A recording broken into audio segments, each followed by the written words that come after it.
Hi guys, this is Brandon from D'Addario here at Sam Ash. I'm going to talk to you guys about restringing classical guitar today. So first thing you guys want to start to do is take a look and see what kind of guitar you have. Not all classical guitars are the same. The biggest difference that you'll notice when you're restringing a classical is the tie block and bridge.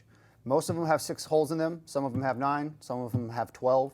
Just be aware of that before you start. There are different methods that you use.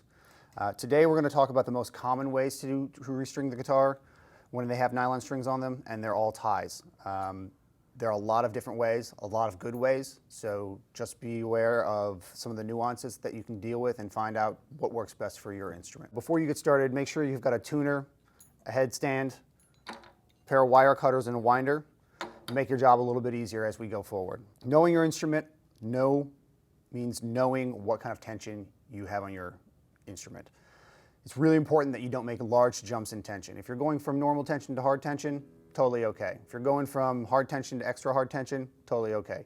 Try not to be going from normal to extra hard, light to hard, making large jumps, because most guys forget that in most classical guitars, you don't have a truss rod. So what's keeping the guitar bound together is glue, joints, and the tension of the strings themselves.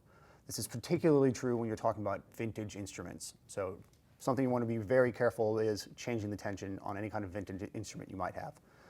So before we get started here, we're going to start and break this up by the 2 different aspects of a classical guitar string. One is the bases. Normal silver-plated copper monofilament core for your bases. Trebles are a monofilament hole, some sort of nylon, polymer, carbon, polymer tends to be the most common. So just know what you've got going in before you start, because there are slight differences on how we're going to approach different materials. First thing we're going to take a look at is de-stringing the guitar. Like we said before, there's no truss rod in this guitar, so what we want to make sure is that we are taking off 1 string at a time. It's the safest and easiest way to de-string without making any large changes in tensions to your instrument. Now you can take off all the strings off, you just have to be very careful about that. That's often required when you're trying to do a bridge setup, nut setup, adjust or repair something, but for the most part in just restringing, we want to leave as many strings on as possible. So let's get started with some of the bases. First thing we're going to do is de-string.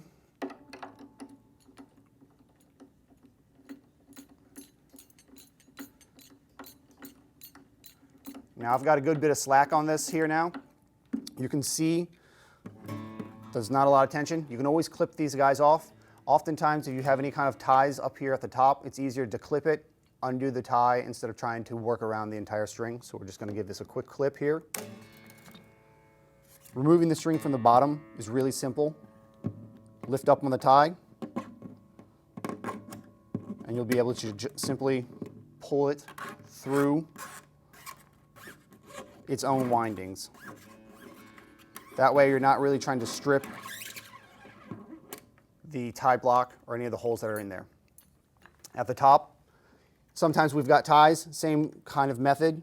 You're just pulling back the tie. You don't have to make it very complicated. If they're twists, simply untwist them. It's very simple, or you can even pull them straight through. So, starting with the 6th string, which is generally determined by what we call the spread.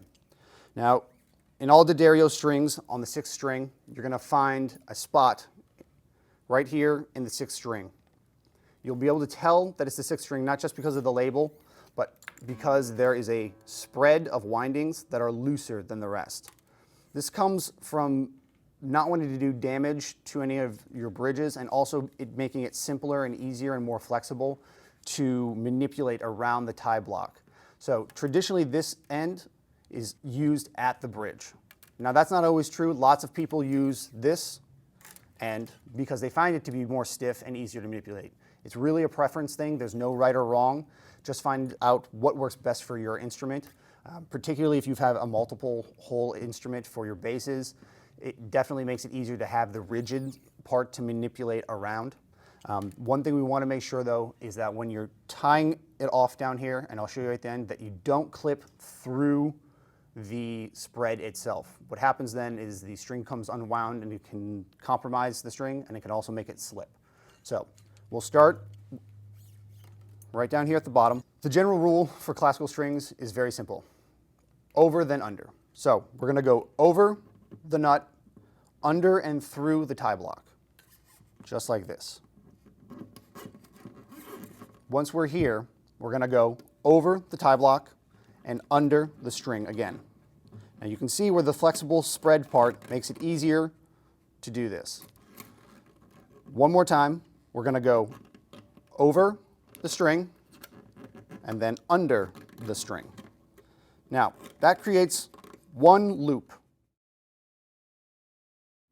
Under and through the tie block. Again, we're going to go over the tie block and under the string. And you can see where the spread makes that a little bit easier instead of kinking the string. Now, the last one we want to do is to go over and under the string again, creating a nice little tie. Now, the one loop for bass strings is kind of the minimum that you want to have. Some people don't prefer to add other twists to it. Some people really do prefer it because they feel that it's more secure. It's my personal opinion that an extra loop doesn't do you any harm. It also gives a little more stability and places the crossing of the strings toward the back of the tie block. This is the back of the tie block, not on the top. You don't want those to meet up here. If all the tension is pulling this on the top, it's actually going to slip and unravel.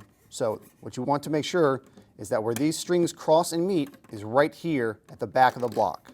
And you can see where we've created that spot right here.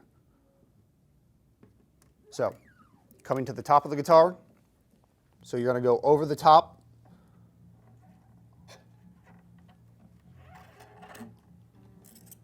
under. Now from here, many guys will go over and under again to create a little tie twist. One other option that you have is to go over and under, but through, crossing over and creating a firm tie here at the top. Now, it's something important to remember is that if you're changing your strings often, you're playing a lot of gigs, this will make stringing and unstringing a little more time consuming. So best to avoid that if you're a gigging guy. But if you're just practicing, this is a great method and it secures the string in place so that all you have to do is then tune up. One thing to remember is that while you're dealing with both the 6th and 1st strings, that you want the windings to come to the outside or toward you while you're winding. That way you're avoiding any kind of cross string issues. You'll also notice that you might trap the string underneath itself. You can avoid that by pulling it through and making sure that none of the windings cross over themselves.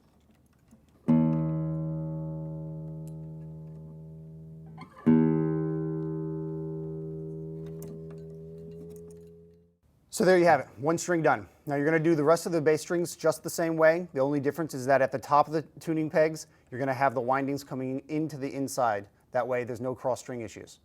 I'm going to go ahead and do the other 2 bass strings and we'll come back for the trebles. Okay guys, now that we've got all the basses on, we want to start with the trebles. Again, removing one string at a time, we're going to start with our high E string. Now there's a little bit difference with this. Obviously there's no spread that you have to work with. You can use either end that works for you guys. But we're still going to follow our over then under rule. So over again,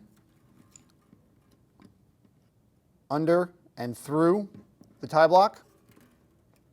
We're going to go over the tie block again and then under the string, over top of the string and under the string again, creating our first loop. Now, same rules apply. You really don't want your loop to be on the top of the tie block. You always want it on the back end of the tie block. Also, it's really important that you know what materials you're working with here. The thing you want to keep in mind is that not all materials are the same or react the same to tension. So if we're using a regular nylon string, 2 to 3 loops will do enough to keep the tie down there. But if you're using something like a carbon string, which has a smaller diameter and more dense material, you're going to want to add an extra loop and make sure that's really noosed down tightly. Those strings can have a tendency to slip out and do damage to your instrument, just like you see here on the top of the face of the guitar. So, one more loop, we'll go over, then under, and tie down. Now this is the standard way to tie down a normal first string, but there's a little extra you can do. Particularly if you're using a carbon string, you can do what's called the double loop. Now, once you've gone over, under, and through the tie block, just like before, except that this time, you're going to feed the string back through the same hole, creating this nice little loop. Following it again, going over and under the string, creating a double loop. Now, if we noose this down, just like before, we can then come over and under both windings, and over and under both windings again to create our double loop. And you can see already it's really nice and firm. It reduces any kind of chance of slippage or damage to your instrument, always making sure that the windings meet on the back side of the tie block. So now that we have our double loop in place, we come back to our over-under rule. So over the top, under,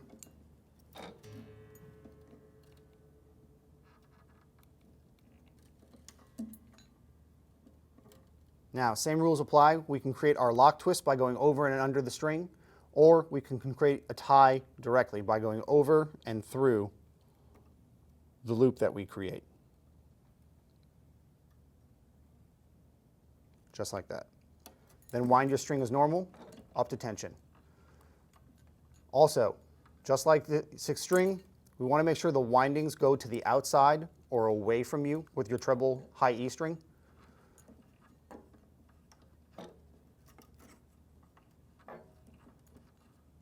And do the best that you can not to get any of your string windings crossed.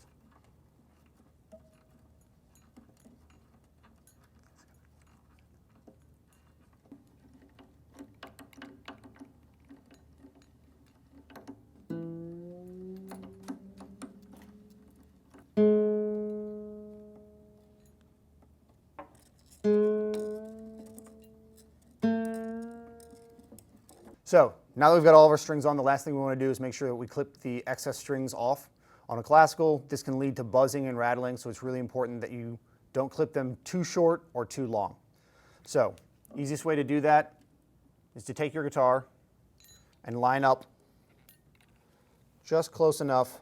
So what we want to do is make sure we don't clip it too short or too long. Too long would leave it here, too short would be down here where you're going to get the potential for it to slip. So, just like that. What we want to make sure is we get a nice clean cut to make sure that there's no fraying. General rule is not too short and not too long. Make sure you get a nice clean cut so that there's no fraying.